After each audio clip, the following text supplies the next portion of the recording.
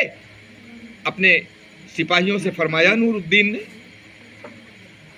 ان پہ کڑی نظر رکھنا, یہ یہاں سے نکل کر جانے نہ پائیں, اور ہم یہ جس مقام پہ رہتے ہیں, جہاں رہتے ہیں, اس ان کے مقام کا جائزہ لیں گے, دیکھیں گے, تلاشی کریں گے.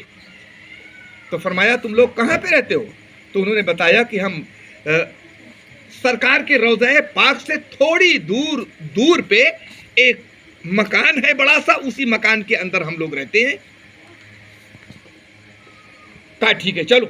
اپنے سپاہیوں کو لیا نور الدین بادشاہ, اور اس کے روم میں جب پہنچے, اس کے مکان کے اندر پہنچے, تو دیکھا کہ مصلی بچھا ہوا ہے نماز پڑھنے کے لیے, مصلی بچھا ہوا ہے نماز پڑھنے کے لیے, اور کچھ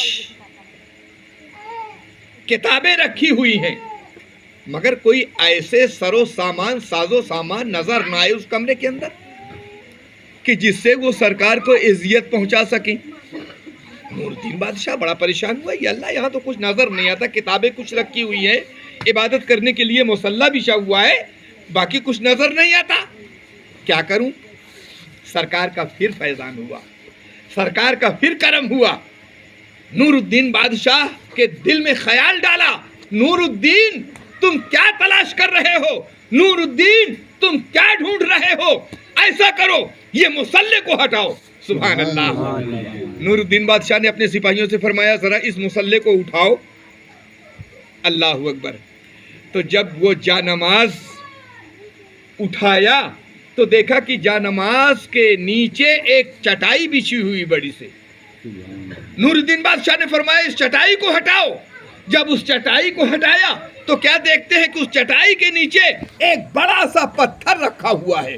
نور الدین بادشاہ نے فرمایا اس پتھر کو ہٹاؤ. جب اس پتھر کو ہٹایا گیا تو اللہ اکبر, دیکھا کہ اس پتھر کے نیچے ایک سرنگ ہے بنی ہوئی, ایک سرنگ بنی ہوئی ہے.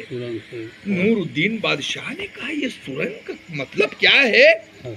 اس سرنگ کا پتہ چلاؤ.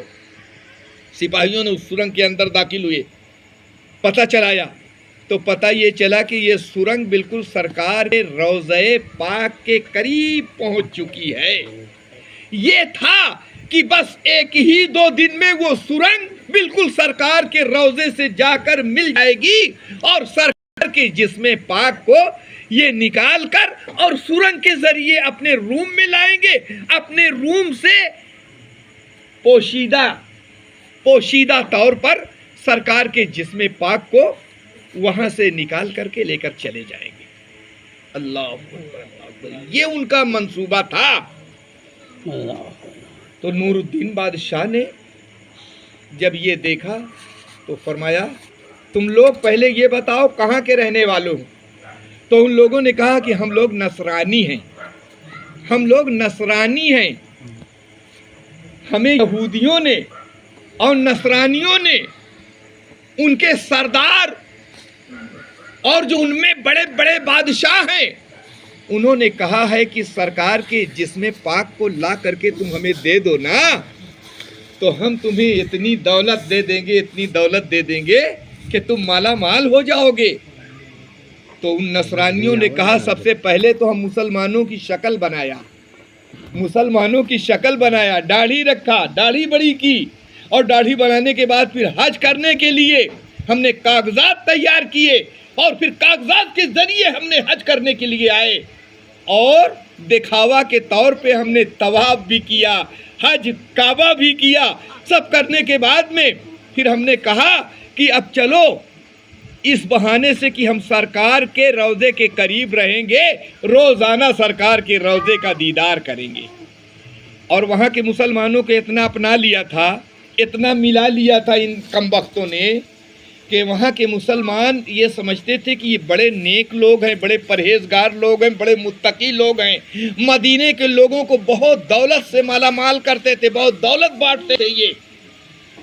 تو وہ لوگ سمجھتے تھے کہ یہ تو بڑے اللہ والے لوگ ہیں, بڑے نیک لوگ ہیں, یہ بڑے ایمان والے لوگ ہیں, اس لیے کہ یہ بڑے سخی ہیں. دیکھو مدینے کے لوگوں کو کتنی مدد کیا کرتے ہیں.